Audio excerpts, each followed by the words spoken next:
Asia cup के इस match को देखता हूँ, भारत पाकिस्तान के मैच को। पहली बात तो ये है कि पूरा राष्ट्र और राष्ट्र के जितने भी हमारे देशवासी सभी लोगों ने एकजुट होकर के पहली बात तो ये कहा कि इस मैच का विरोध होना चाहिए, क्योंकि पाकिस्तान के साथ हमारा कोई खेल नहीं होना चाहिए।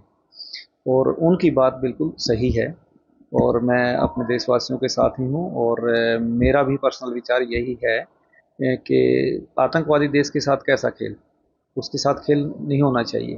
अब बात कर देते हैं हम संस्कृति और खेल भावना की और खेल की, कि वो इन सब चीज़ों से, राजनीति से और दुश्मनी से ऊपर है, वो बिल्कुल सही बात है। लेकिन पाकिस्तान तो अपने आप में एक आतंकवादी देश है। आए दिन कुछ ना कुछ वो हमारे देश में अस्थिरता के लिए आतंकवादी हमले कराता है, दहशतगर्दी फैलाता है, उग्रवादी भेजता है। ये सब हो ही रहे हैं। अब देखो, पहलगांव मैसेकर हुआ, जब टेररिस्ट अटैक हुआ, उसमें हमारे 26 देशवासियों ने देशवासी शहीद हुए।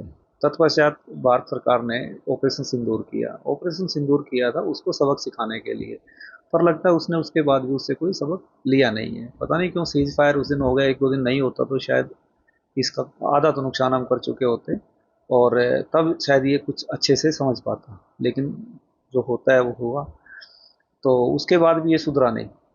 उसके पश्चात इसने क्या किया, कश्मीर में हर रोज हो ही रहा है हमारे। अभी तो रिसेंटली 2 दिन पहले, 3 दिन पहले राड़ा गांव का हमारा एक सैनिक शहीद हो गया।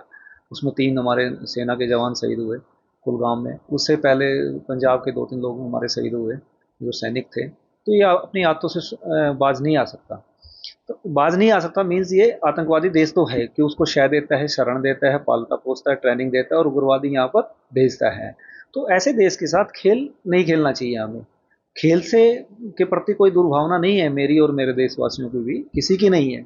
ये नहीं कि पाकिस्तान खेल खेल रहा है तो खेल से कोई दुर्भावना है पाकिस्तान के प्रति, और पाकिस्तान के प्रति भी नहीं, उसके जो सियासतदान हैं और सैन्य जनरल हैं और उसकी जो पॉलिसी है उन चंद लोगों की, उनके खिलाफ हैं।